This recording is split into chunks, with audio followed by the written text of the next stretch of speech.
Welcome back to the channel. As you can see from the intro, I was taking apart the passenger side mount so that way I can prep that area so I can get the mounts ready to drop in the K24 swap. You can also see that I finally have the car in storage.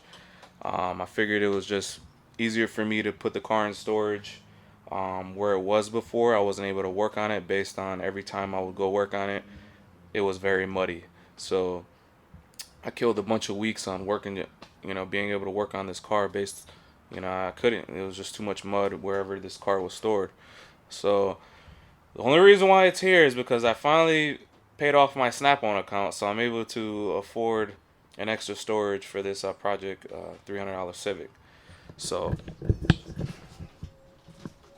showing you guys here, I'm messing around with the mount to figure out where I'm going to position it.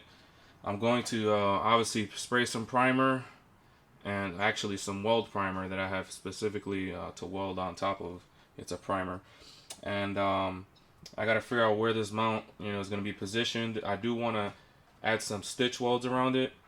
Unfortunately, I'm just using the old Harbor Freight MIG flux core because this place doesn't really have very good electricity. And I tried to weld with my MIG welders and the power just keeps shutting off.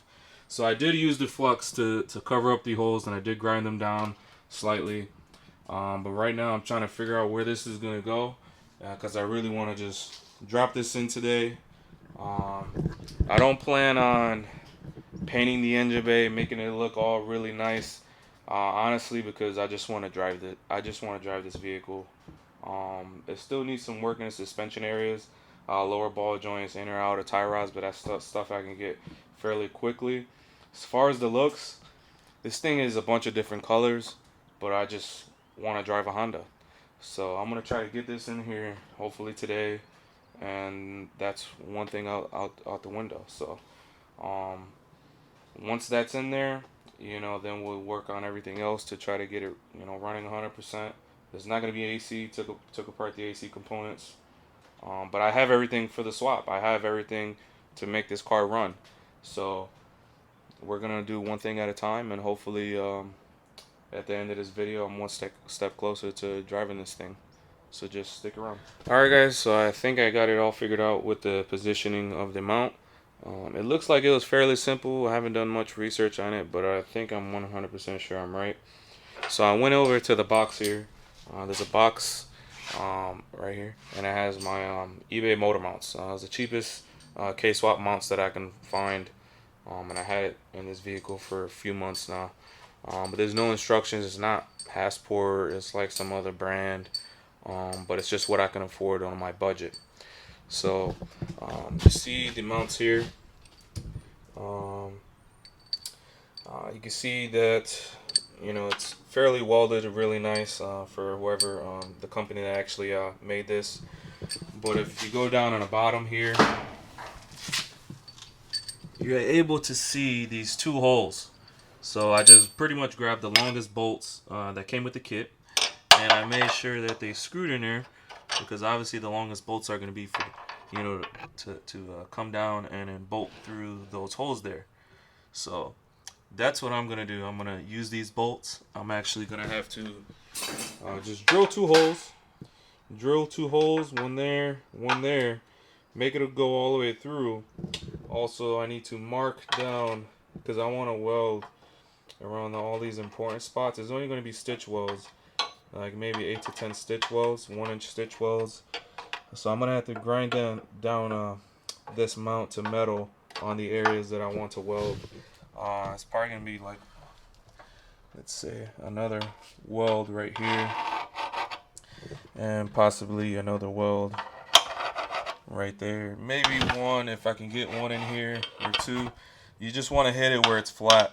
Anything else that's concaving, it's just not going to be a good weld, especially with that, you know, Harbor Freight welder. But I do have some very good wire in that welder, so it should be able to penetrate just fine. Clean it up.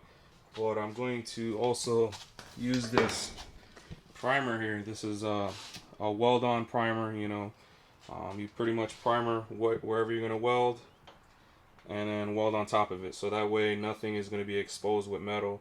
And I know sometimes there was a video from Passport,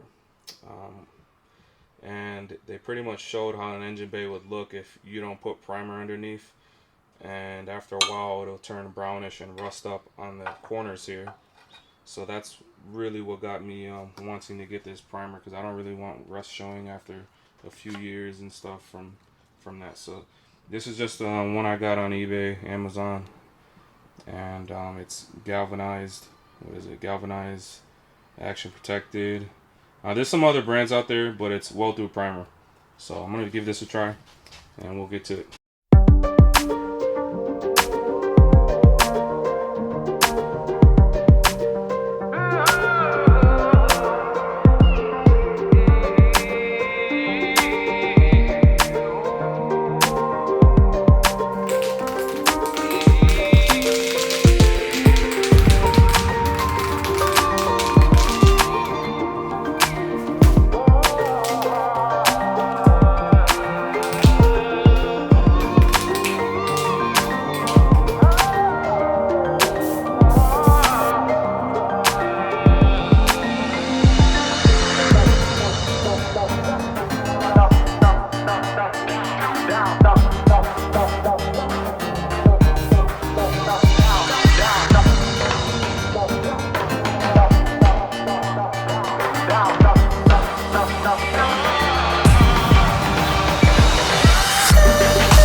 Welcome back.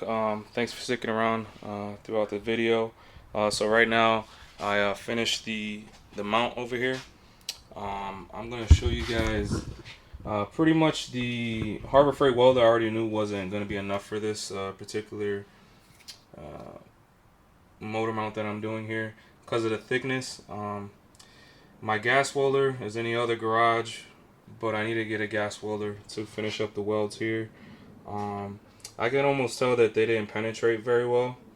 I need a little bit more heat in order for it to really penetrate, but I did make some okay penetration, but it's just not for me. Like, I know what to expect when it comes to these welds here.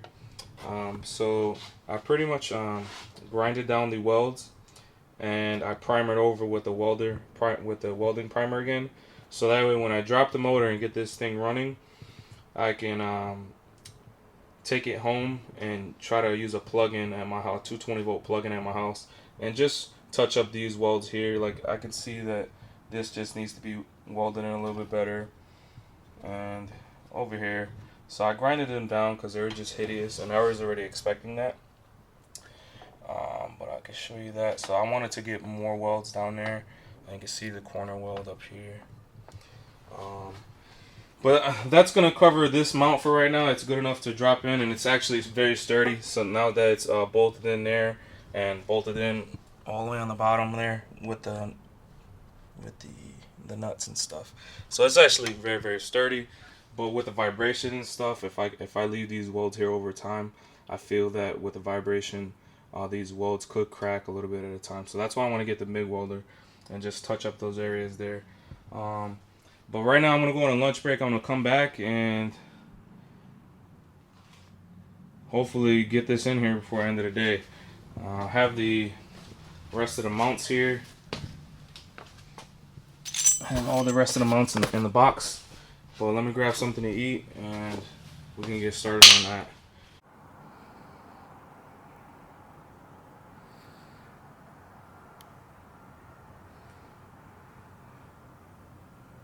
Alright, hi everyone, welcome back. Thanks for sticking around.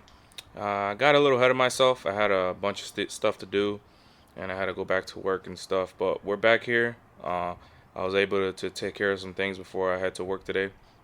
And as you can see here, I got the motor in. Now I was fizzling around with the mounts, you know, trying to make sure everything sits right. So you do have to have all the mounts loose. And I'll actually show you guys the eBay mounts that I got. So you see, this is, I guess, the brand of the eBay mounts that I got, really cheap. Paid $185, free shipping for these mounts. And again, everything bolts up. There were some missing bolts, and then there were some bolts to swap out these here, but I didn't really want to do that. It was taking too much time for me to get the motor in. So I was able to fit everything in. Actually, today I actually seated everything nice and perfect. Everything's bolted. Also, I have the radiator in, and I have the brackets that I fabricated for these radiator. Now, if you guys follow VTech Academy and their YouTube channel, they have a video out where they did an EF with a K-swap in it, and he came out with a video of about a budget $100 radiator. That's the exact setup that I'm using. I just have to modify some things differently, like where the brackets go. But it's going to be the same setup as what the VTech Academy is using. I'm also referencing back and forth to their videos to see how they do things.